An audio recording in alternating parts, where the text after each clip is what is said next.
Shalom, selamat pagi, selamat menikmati hari baru, hari karunia hari Tuhan hari ini.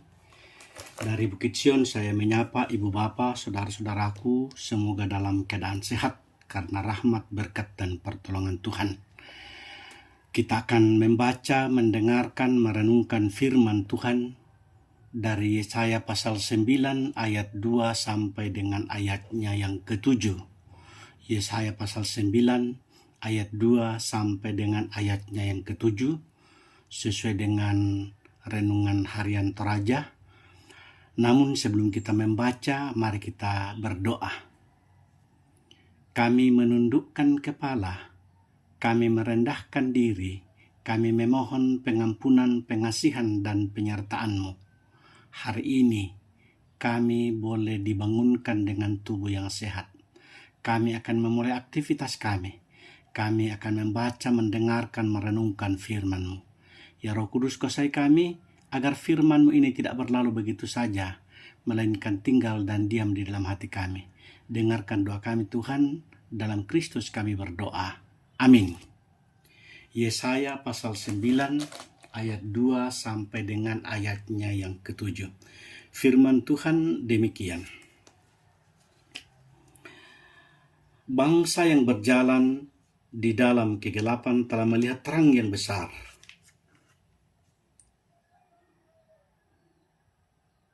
Mereka yang diam di negeri kekelaman atasnya telah bersinar. Engkau telah menimbulkan banyak sorak-sorak dan sukacita yang besar. Mereka telah bersukacita di hadapan-Mu, seperti sukacita di waktu panen, seperti orang bersorak-sorak di waktu membagi-bagi jarahan. Sebab kuk yang menekannya dan gandar yang di atas bahunya serta tongkat si penindas telah Kau patahkan seperti pada hari kekalahan Midian. Sebab setiap sepatu tentara yang berderap-derap dan setiap jubah yang berlumuran darah akan menjadi umpan api. Sebab seorang anak telah lahir untuk kita, seorang putra telah diberikan untuk kita. Lambang pemerintahan ada di atas bahunya, dan namanya disebutkan orang Penasehat Ajaib, Allah yang perkasa, Bapa yang kekal, Raja damai. Besar kekuasaannya dan damai sejahtera tidak akan berkesudahan di atas tahta Daud dan di dalam kerajaannya. Karena Ia mendasarkan dan mengokohkannya dengan keadilan dan kebenaran dari sekarang sampai selama-lamanya. Kecemburuan Tuhan semesta alam akan melakukan hal ini. Ibu bapa, saudara-saudara yang dikasihi di dalam Kristus Yesus, bacaan ini adalah sesuatu bacaan yang sudah sering kita dengarkan, yaitu dari kitab Yesaya, karena hari ini kita memperingati tentang hari kelahiran Yesus Kristus, yaitu hari Natal. Hari ini kita diperhadapkan dengan tema terang telah terbit di tengah kegelapan. Terang telah terbit di tengah kegelapan. Saudara-saudara yang dikasihi di dalam Tuhan, kita yang hidup di alam Toraja sangat mengenal tentang jalan di pegunungan yang berliku, yang berkabut. Kadang pagi atau sore hari, kabut turun begitu tebal. Jarak pandang menjadi pendek dan pengendara harus diperlambat, bahkan berhenti sejenak. Dalam keadaan seperti itu, yang paling menolong bukan suara keras atau kecepatan, melainkan cahaya lampu yang menembus kabut dan memberi arah. Firman Tuhan hari ini berbicara tentang keadaan yang sama, bangsa yang berjalan dalam kegelapan, seperti orang yang berjalan dalam kabut tebal. Namun Tuhan menyatakan kabar baik, terang itu telah terbit. Bangsa yang berjalan dalam kegelapan melihat terang yang besar. Dalam ayat 2, Nabi Yesaya berbicara kepada bangsa yang hidup dalam kegelapan. Kegelapan penindasan, kegelapan karena ketakutan dan ketidakpastian masa depan.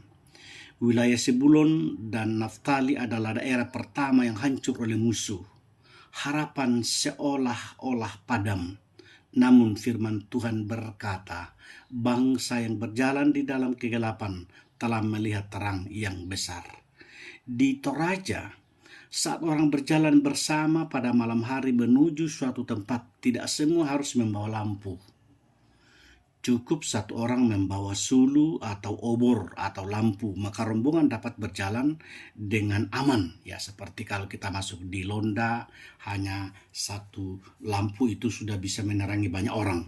Terang itu tidak menghilangkan malam, tetapi menuntun langkah. Demikian juga terang Allah, terang itu bukan hasil usaha manusia, tetapi anugerah Allah.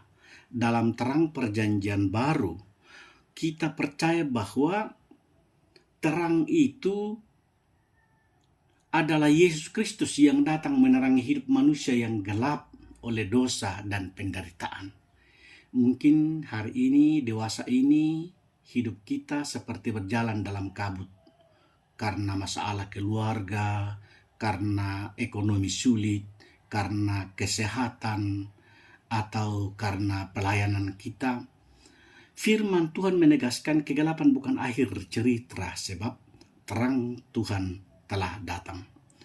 Sukacita lahir dari pembebasan Allah dalam ayat 3-5. Kalau kita lihat Yesaya bacaan kita tadi ya. Yesaya melukiskan sukacita yang besar, seperti sukacita menuai dan sukacita kemenangan. Sukacita itu muncul karena kuk penindasan dipatahkan dan alat-alat perang dimusnahkan. Dalam kehidupan orang-orang Toraja, kita mengenal beratnya memikul hasil kebun atau kayu dari gunung atau dari kebun atau dari sawah. Beban itu terasa sangat berat ketika dipikul sendiri. Namun ketika dipikul bersama atau ketika akhirnya beban itu diturunkan, ada rasa lega dan sukacita. Coba bayangkan kembali ketika dulu kita mengangkut padi dari sawah ke rumah dengan rombongan, dalam bahasa Toraja madele di lembah atau di ringe. Coba bayangkan bagaimana kalau beban itu sudah lepas, betapa legahnya kita. Sukacita yang digambarkan Yesaya bukan karena hidup tanpa beban, tetapi karena Tuhan sendiri yang melepaskan beban umatnya. Inilah sukacita sejati, sukacita karena Allah bertindak menyelamatkan. Sukacita Kristen bukan bergantung pada situasi, tetapi pada kepastian bahwa Tuhan sudah mematahkan kuk dosa dan ketakutan melalui karya keselamatan yang dilakukan oleh Yesus Kristus yang kita peringati hari ini. Seorang anak diberikan harapan yang datang dengan cara Allah, ayat 6 ya. Pusat dari nubuat ini adalah kalimat yang sangat indah, sebab seorang anak telah lahir untuk kita. Kalau dalam budaya Toraja, kelahiran seorang anak selalu disambut dengan syukur. Orang tua mengatakan madomi kolombo ti lobo ti kara-kara ko kasalle. Anak adalah tanda kelanjutan hidup. Anak adalah harapan keluarga dan masa depan tongkonan. Bahkan dalam keluarga sederhana, kehadiran seorang anak membawa pengharapan yang baru. Karena itu, kelahirannya betul-betul disambut dengan penuh sukacita. Allah memilih cara yang sederhana namun penuh makna. Keselamatan dunia datang melalui seorang anak. Anak ini disebut penasihat ajaib. Ia memberi hikmat Allah, Allah yang perkasa. Ia berkuasa menyelamatkan, Bapa yang kekal.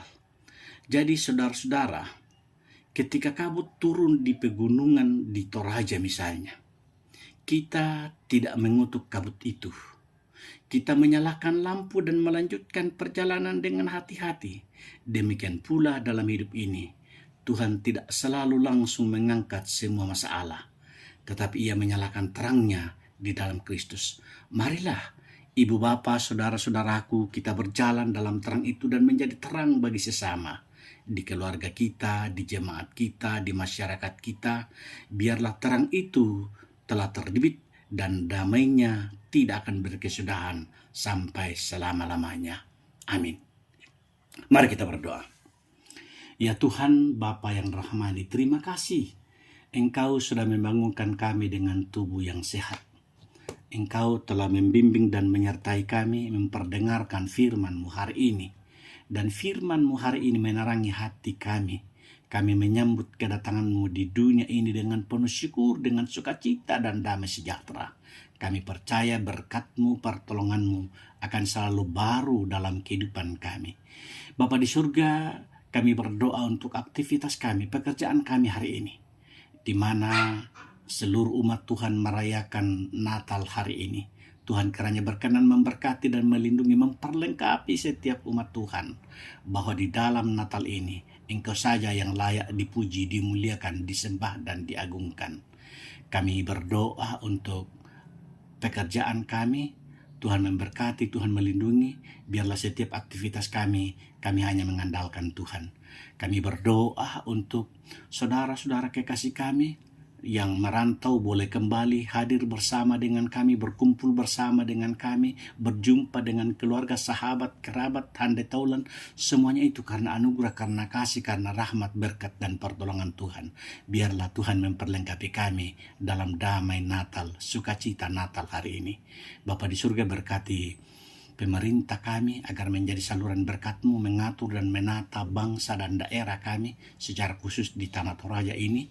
Biarlah ya Bapa, mereka memiliki hikmat dan kebijaksanaan, mereka menjadi saluran berkat-Mu, dan nama Tuhan dimuliakan dan dimasyurkan.